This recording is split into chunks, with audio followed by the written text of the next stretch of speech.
nama saya Astidiana Sari, NIM AAB 117026. Di sini saya akan membuat video tentang pembelajaran untuk mata kuliah PPL 1. Selamat menyaksikan.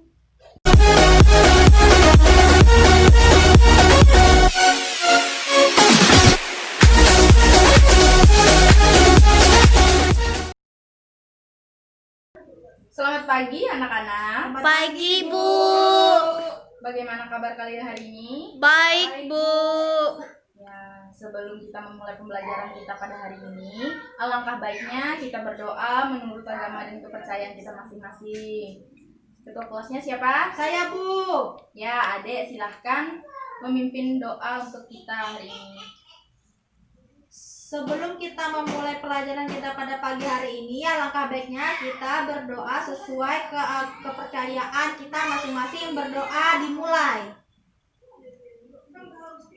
Berdoa selesai. Apakah ada yang tidak hadir hari ini? Tidak ada, Bu. Hadir semua, Bu. Iya. Apakah masih ada yang ingat tentang materi yang telah Ibu sampaikan pada minggu lalu? Masih, Bu. Ya, bagus. Berarti kalian memang murid-murid Ibu yang luar biasa. Terima kasih, Bu.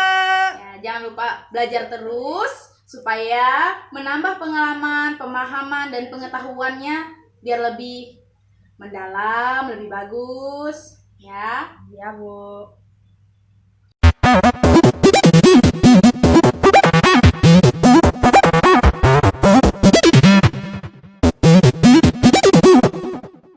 Baiklah, materi kita pada pagi hari ini yaitu pemahaman kita tentang teks laporan hasil observasi. Apakah ada yang tahu apa itu teks hasil observasi? Saya, Bu. Ya, Adek silahkan apa? Menurut saya, teks laporan hasil observasi itu berisi penjabaran umum untuk membuat sesuatu, Bu. Kurang tepat. Apakah ada yang lain?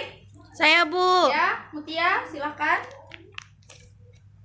Teks yang berisi penjabaran umum mengenai sesuatu yang disusun dan didasarkan pada hasil pengamatan dan fakta yang ada melalui kalimat deskripsi. Kurang tepat juga sebenarnya. Baik, sekarang Ibu akan menjelaskan secara rinci ya, yaitu teks observasi itu merupakan teks yang berfungsi untuk menjelaskan suatu objek atau fenomena yang didasari oleh hasil pengamatan. Jadi tidak salah juga yang telah disampaikan atau diberitahukan oleh Mutia dengan Ade itu benar, tapi hanya kurang tepat saja. Baik, Bu. Baik, Bu.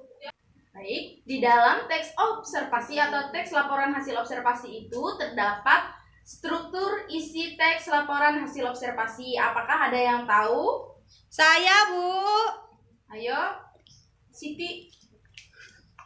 Baik, Bu. Struktur isi teks laporan hasil observasi itu ada 3 bagian, Bu. Yang pertama itu pendahuluan, yang kedua isi, dan yang ketiga penutup, Bu. Ya, bagus.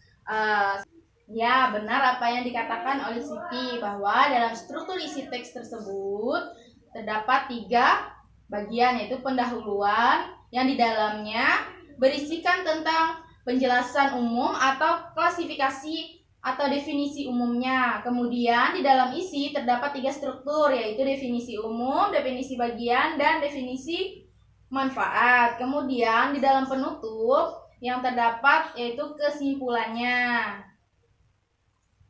Kemudian dalam teks laporan hasil observasi juga terdapat ciri-ciri bahasa teks laporan hasil observasi, yaitu mengandung fakta, bersifat objektif, ditulis sempurna dan lengkap. Kemudian tidak memasukkan unsur-unsur yang mengandung prasangka atau sesuatu yang vulgar. Kemudian dalam teks laporan hasil observasi ini terdapat kaidah kebahasaan teks laporan hasil observasi, yaitu bersifat universal, menggunakan bahasa Indonesia yang baik dan benar sesuai KBBI, Kemudian membahas objek tunggal, adanya frasa atau kelompok kata dibagi menjadi seperti itu. Adanya konjungsi dan yang digunakan untuk menambah sifat-sifat untuk yang sama.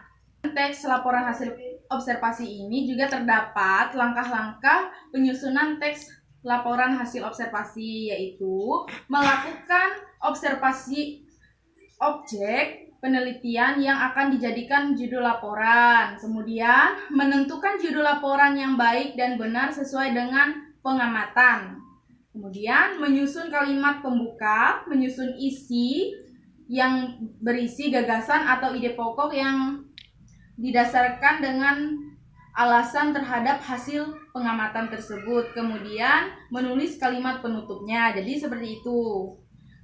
Kemudian untuk menyusun teks laporan hasil observasi harus melihat pada bagian 5W plus 1H.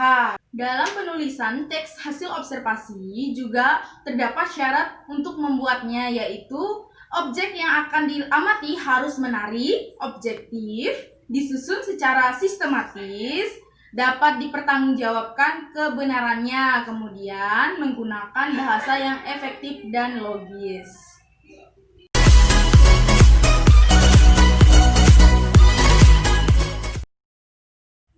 Itulah tadi pembelajaran kita yang telah dibahas. Apakah masih ada yang kurang mengerti atau kurang memahami apa yang telah Ibu sampaikan? Sudah jelas, Bu. Ya, bagus. Kalau sudah jelas, berarti kita mengakhiri pelajaran kita pada hari ini atau pada pagi hari ini. Kita tadi sudah mengawali dengan doa, maka kita mengakhiri pelajaran ini dengan doa juga. Mari ketua kelas pimpin doanya. Ketua kelas. Iya Bu, maaf Bu. Baiklah, sebelum kita mengakhiri pembelajaran kita pada pagi hari ini, alangkah baiknya kita menutupnya dengan doa. Berdoa dimulai. Doa selesai. Sekarang pembelajaran kita sudah selesai. Semoga apa yang telah Ibu sampaikan dapat bermanfaat untuk kalian, bisa dikembangkan lagi. Jangan lupa belajar di rumah. Jangan lupa selalu membaca buku. Dan ingat pesan Ibu.